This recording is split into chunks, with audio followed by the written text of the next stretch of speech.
she called, hoping he could hear her over the wind. On my way back from Bill's. Lucy bit her lip. Of course he was. Every day ended with a beer or 4 with the boys. She guessed it was 4 tonight, given that he was walking home in these conditions, no doubt having been forced to leave the truck keys behind the bar. The staff knew him too well. Listen, he shouted. Have you spoken to Mitch or Meg? He sounded out of breath, as though he was running, or at least walking very fast. Not since this morning. Shit, he muttered. Why? I can't get Mitch on his cell, and I don't know where he is. I thought they were going to come back down during the break in the weather this afternoon. Well, not that I've seen. They must still be up at the cabin, she frowned. Why? What's going on? What's wrong? There's a couple of hikers missing in Wilson's Gully, but search and rescue won't go out. No visibility, and the avalanche risk's too high. Fucking pussies. Everyone's freaking out. One's a 12-year-old boy, for Christ's sakes. 12! Lucy winced, knowing from his language it was definitely more than 4 beers. But Tuck! Listen, I gotta go. I gotta get hold of Mitch. He's a mile from there. She hesitated. You mean you want him to go after them? In this? That's his call. But he'd want to know. I would. Lucy felt the pulse in her ear, her eyes on a raccoon scratching around the recycling bin, seeing the way its fur was brushed to standing as another gust whipped the small courtyard and sent it scurrying for cover in the undergrowth again. Luce, you hear me? Yeah? Yeah? I'll be back in a bit, okay? But if they call in the meantime, you let him know I'm trying to get hold of him. Sure. Bye, babe. Bye, she murmured.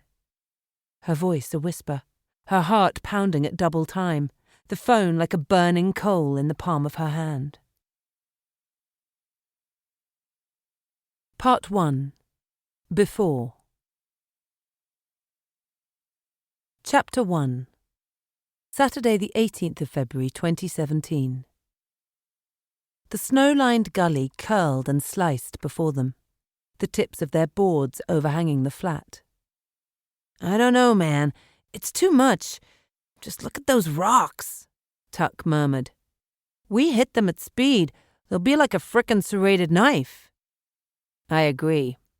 Tuck turned, staring at his own reflection in the orange mirrored lenses of Mitch's polarized goggles.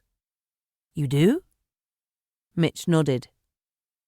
So we better not hit 'em, eh?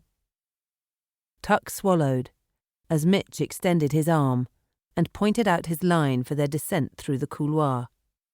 We keep to the shadow down this first drop here, then take the left side of the tower. 'Cause you see the ice on the right?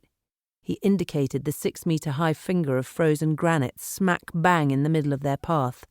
Just a glimmer there? Slip or lose control on that and you'll hit the wall at 120 kilometers per hour. Mitch shook his head and tutted. So we keep left. It's gonna be tight. He squinted, as though calculating the mathematical ratios required to get round it, to survive, before looking back at Tuck and nodding with a smile. Tuck couldn't see his eyes behind the goggles, but he didn't need to. He could read his friend like a book. It's doable. Tuck looked back down at their self-appointed mission, wishing he could feel so confident. Is that a crack? He asked, slapping Mitch in the chest, his eyes up on the rocks above them. Where? Tuck pointed to a hair's-breadth line in the snowpack on the overhang, 10 meters down, just past the tower. Jesus, man, that is loose as. It could come down at any time. It could dump straight on us if we're going past. Mitch grinned. Only if you're screaming like a little girl. Tuck slumped. Perhaps on the inside. Mitch grabbed his shoulder and squeezed it. I hate to point out the obvious, buddy, but there's no other way down from here. We can either wait for that slab to slice, or we can zip this chute and get the hell out of here. The weather's closing in tomorrow, and this is probably our only window to get the shot. I told you, Meg made me promise this would be the last run before the wedding.